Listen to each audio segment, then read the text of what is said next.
Hey, this is Jeremy, and welcome to the Daily Devo. Today, we want to talk about being made new. I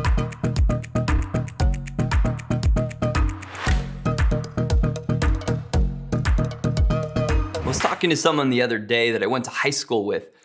In high school, they weren't very focused, and quite honestly, they were pretty wild in high school. And it was the strangest thing because the person before me was totally different. They were married with kids, they had an amazing relationship with God, they owned their own business. It was almost disorientating because I kept trying to make that old memory of them mesh with who they were today.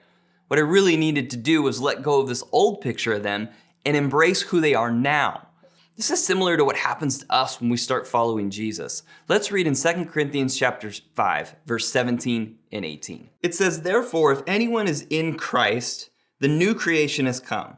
The old is gone, and the new is here. All this is from God who reconciled us to himself through Christ and gave us the ministry of reconciliation." This verse starts off with anyone. Anyone means anyone. It doesn't matter what your past was like, if you grew up rich or poor, if you ran into some trouble with the law or a model citizen. Salvation is for everyone, and everyone that is in Christ becomes new. So here's the challenge. There is a gap from when you are made new and when the people around you see you as new.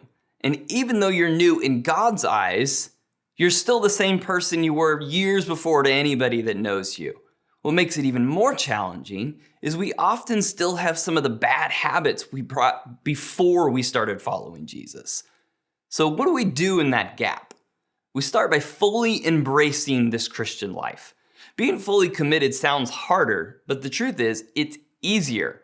Think of it this way. When people get into a swimming pool, they do it one of two ways. The first way is they get in slowly. You start walking in from the shallow end to the deep end, and when it hits that lower back with the cold water, you're really questioning how committed you are to going swimming. The other method is just simply jump in and go underwater. You might suffer for a moment, but you adjust quickly. Now, which method was harder? I would argue that the first method is way worse, and that's how so many people approach their Christianity. Don't do that. Dive right in and see what God can do with your life. Embracing the new can create some tension in your relationships. I mentioned it earlier, but it may take a while for your sphere of influence to believe you're different and new. You might be tempted to do one of two things in response to this. The first is to get mad at them for not believing you. The second is to cut them out of your life.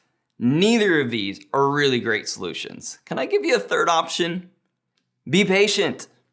The key is in the second part of that verse. It says that Christ has given us the ministry of reconciliation. You are uniquely qualified to reach your sphere of influence. If you'll just give it some time, not only will these people begin to see you differently, but they will probably come to you to talk about life change. That's one of the coolest parts about following Jesus. We receive this free gift and it changes our life. And then simply by living it, we start to impact other people around us. The opposite side of that coin is to be patient with others as they are in the process of being made new. Remember what it was like for you when you first turned your life over to Christ.